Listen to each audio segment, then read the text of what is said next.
Identify your own senses. I think the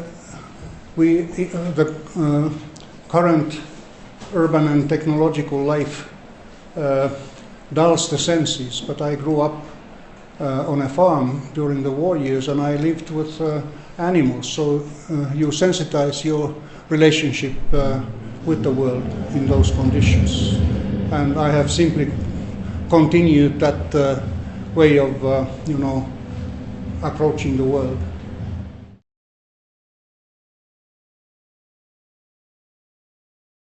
The purpose of architecture is to dignify human life. Any architecture that does not somehow elevate the experience of life is not architecture.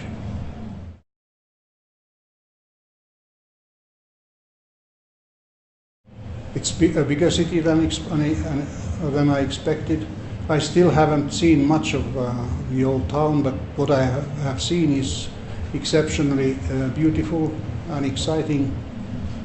I will certainly come back.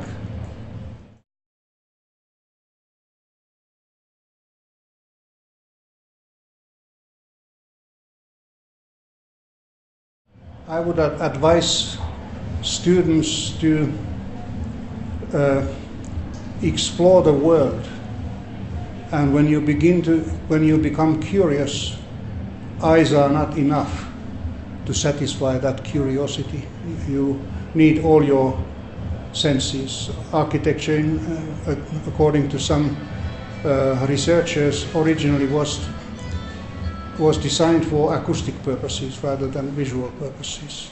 I myself practice my senses constantly, and the best way is to draw. Just draw every day.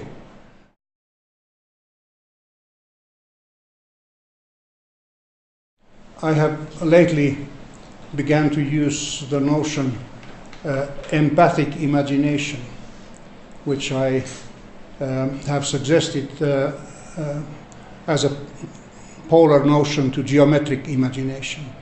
I suggest that in architecture schools we should be taught how to use our empathic imagination, which means we should not only imagine the shapes and configurations, we should also be able to imagine how it feels to be next to them, because then most likely also other people will experience the same.